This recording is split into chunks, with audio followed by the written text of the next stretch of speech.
27 de março, São João Damascene, confessor e doutor da Igreja. Os fiéis não esqueceram que no primeiro domingo de Quaresma os gregos mantêm uma das suas maiores solenidades, a da ortodoxia. A história prova que a Igreja de Constantinopla, a Nova Roma, não partilhava a indefetibilidade da antiga Roma, pois passou por um ciclo de heresias sobre o dogma da encarnação. Rejeitou sucessivamente a consubstancialidade da palavra, a unidade da pessoa em Jesus Cristo, e a integridade das suas duas naturezas. Parecia que não restava nada para imperadores e patriarcas heréticos negarem. No entanto, houve mais um erro a proclamar antes de a medida do falso ensino ter sido preenchida. Cristo entronizado no céu não podia ser menosprezado, mas as suas imagens podem ser proscritas na terra. Heresia era impotente para tocar o rei mesmo nestas representações pictóricas, mas o cisma poderia finalmente sacudir o jugo de seu vigário, e esta última negação rolou a pedra porta de um túmulo que o crescente estava um dia para selar. A heresia dos iconoclastas ou quebra-imagens representa a última fase do erro oriental no que diz respeito à encarnação do Filho de Deus. Era certo que a festa que comemora a restauração das imagens sagradas deveria receber o glorioso nome da festa da ortodoxia. Celebra o último golpe atingido pelo dogma bizantino, e recorda todos os proferidos pelos conselhos da Igreja entre o primeiro e o segundo de Nicaé. Uma peculiar solenidade foi dada a esta festa pelo facto de todos os anatemas formulados em tempos anteriores contra os adversários da verdade revelada terem sido renovados na Igreja de Santa Sofia enquanto a cruz e as imagens sagradas eram exaltadas em triunfo e o imperador estava no seu trono. Satanás, o inimigo da espada da palavra, mostrou claramente que olhava para a doutrina dos iconoclastas como seu último recurso. Não há heresia que tenha causa mais martírios ou mais destruição. Nero e Diocleciano pareciam ser reencarnados nos czars batizados que o defenderam: Leão, o Isauriano, Constantino Copronymus, Leo, o Armênio, Miguel, o Stamerer e o seu filho Teófilo. Os éditos de perseguição, publicados em defesa dos ídolos dos tempos anteriores, foram renovados pela destruição da idolatria que se dizia profanar a Igreja. Nos primeiros dias da heresia, São Germano de Constantinopla lembrou ao teólogo coroado da Isauria que os cristãos não adoram imagens, mas dão-lhes uma honra relativa, que se deve às pessoas dos santos que representam. O pontífice imperial respondeu enviando o patriarca para o exílio. Os soldados, a quem o imperador encarregou de cumprir a sua vontade, entregaram-se à pilhagem de igrejas e casas privadas. Em todos os lados venera estátuas caem sob o martelo do destruidor. As pinturas murais foram cobertas com giz, vestes e vasos sagrados mutilados e destruídos por causa de imagens em bordados ou esmalte. Obras-primas da arte, que alimentaram a devoção do povo, foram queimadas publicamente, e o artista que se atreveu a representar Cristo, Nossa Senhora, ou santos, foi ele próprio sujeito ao fogo e à tortura juntamente com os fiéis que não tinham sido capazes de conter a sua tristeza ao ver tal destruição. Os pastores curvaram-se sob a tempestade e cederam a compromissos lamentáveis, e o reinado de terror foi logo supremo sobre o rebanho deserto. Mas a nobre família de São Basílio, monges e virgens consagradas, levantou-se em massa para resistir ao tirano. Passaram pelo exílio, prisão, fome, scourging, morte por afogamento e espada, mas salvaram a tradição da arte antiga e a fé dos seus antepassados. Toda a ordem parece personificada no santo monge pintor Lázaro, que foi primeiro tentado por elogios e ameaças, depois torturado e colocado acorrentado. Era impossível reprimi-lo. Suas mãos foram queimadas com pratos em brasa, mas ele continuou a exercer a sua arte pelo amor dos santos, pelo bem dos seus irmãos, e por Deus, e sobreviveu aos seus perseguidores. A heresia dos iconoclastas ajudou, além disso, a estabelecer a independência temporal dos pontífices romanos, pois quando Isauriano ameaçou entrar em Roma para destruir a estátua de São Pedro, toda a Itália levantou-se para revogar a invasão destes novos bárbaros, defender os tesouros das suas basílicas e retirar o vigário de Cristo do jugo de Bizâncio. Foi um período glorioso, de 120 anos, e compreende os reinados dos grandes papas, de São Gregório II a São Pasquale. Na história da Igreja Oriental, começa com João Damascene, que viu a abertura do conflito, e termina com Teodoro, o Garanhão, cuja indomável firmeza garantiu o triunfo final. Durante muitos séculos, este período, que deu tantos santos ao calendário grego, não estava representado na liturgia latina.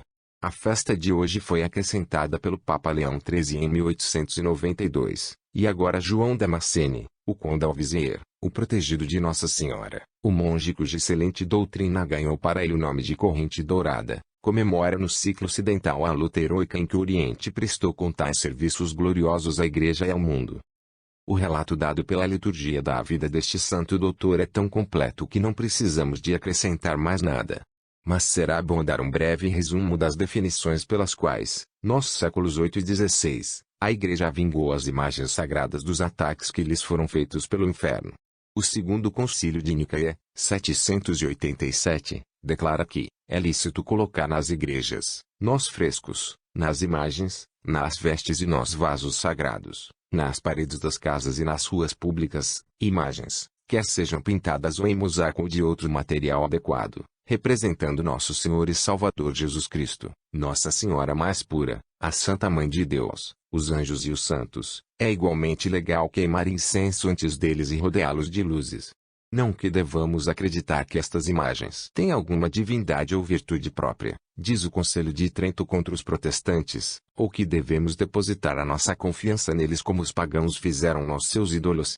Mas a honra que é dada às imagens é referida a Cristo o protótipo, a quem através delas toda a nossa adoração é dirigida, e aos santos a quem veneramos nossos retratos. Segunda vida noturna.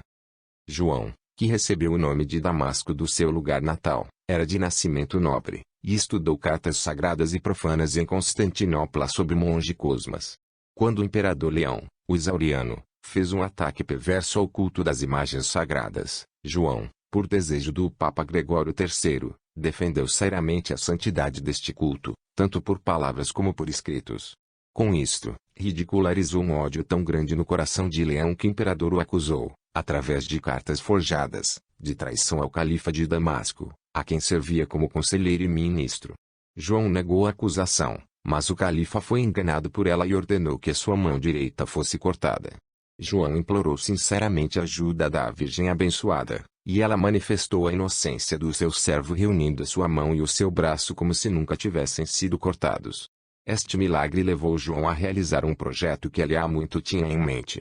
Obteve, embora não sem dificuldade, a permissão do califa para o deixar, distribuiu todos os seus bens aos pobres e libertou todos os seus escravos. Em seguida, fez uma peregrinação aos lugares sagrados da Palestina, e retirou-se longamente com seu professor Cosmas para o mosteiro de St. Sabas, perto de Jerusalém, onde foi ordenado padre. Na vida religiosa foi um exemplo de virtude para todos os monges, especialmente na sua humildade e obediência. Ele procurou os escritórios mais baixos da comunidade como se fossem peculiarmente seus, e cumpriu-os com o maior cuidado. Quando foi enviado para Damasco para vender cestos feitos por si mesmo, congratulou-se com a zombaria e brincadeira das classes mais baixas daquela cidade onde já tinha exercido os escritórios mais honrosos. Era tão dedicado à obediência, que não só estava pronto para obedecer ao aceno dos seus superiores, como nunca achou correto pedir a razão de qualquer comando, por mais estranho ou difícil que fosse. Enquanto praticava estas virtudes, nunca deixou de defender a doutrina católica quanto à homenagem às imagens sagradas.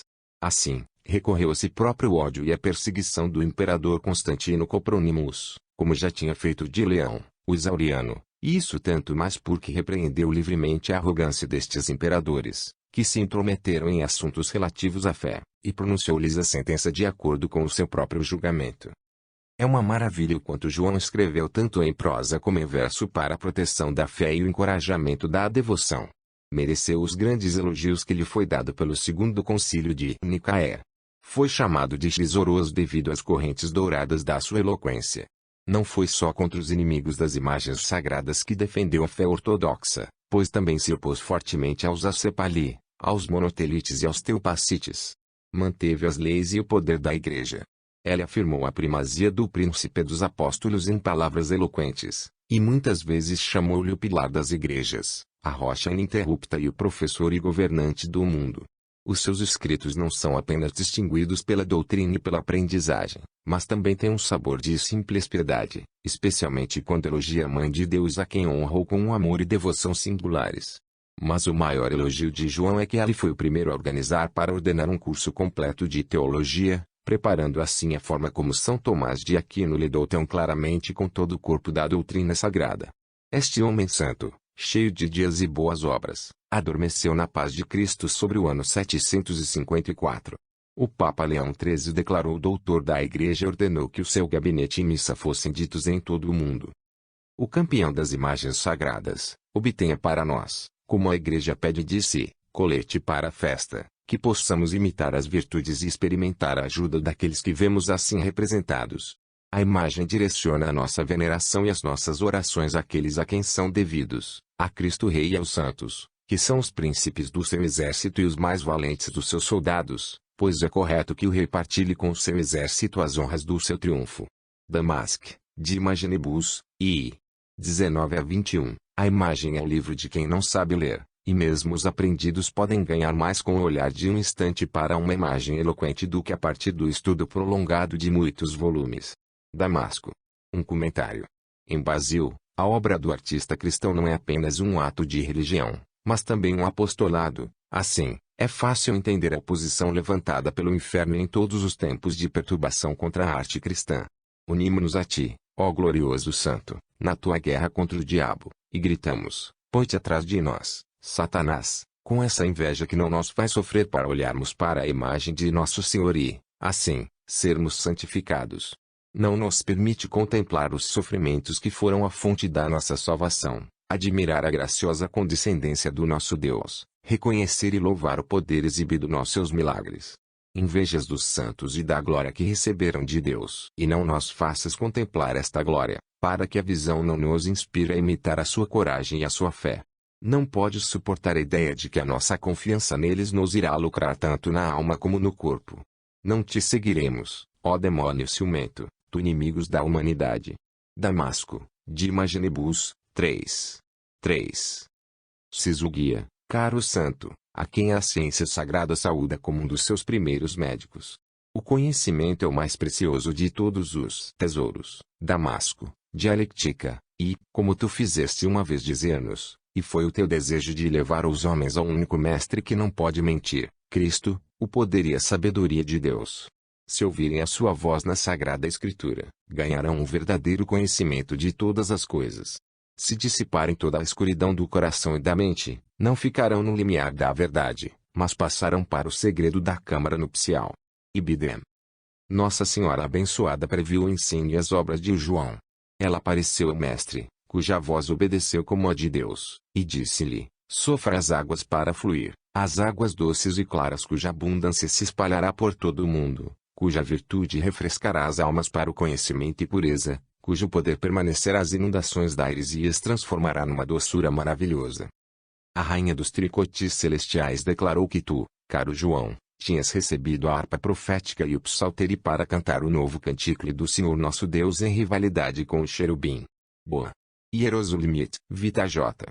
Damascene, 31. As filhas de Jerusalém, que são as igrejas, cantam a morte e a ressurreição de Cristo, Ibidem, e tu és um dos principais cantores. Conduza das festas do nosso exílio, o passe do tempo, através do Mar Vermelho e do deserto até a eterna festa onde todas as imagens da terra desaparecerão antes das realidades do céu, onde todo conhecimento passará para a visão, onde reina na glória a rainha que inspirou a tua canção, Maria, a mãe de todos nós. Igual. Este texto é retirado do ano litúrgico, da autoria de Dom Próspero Guerra Níger.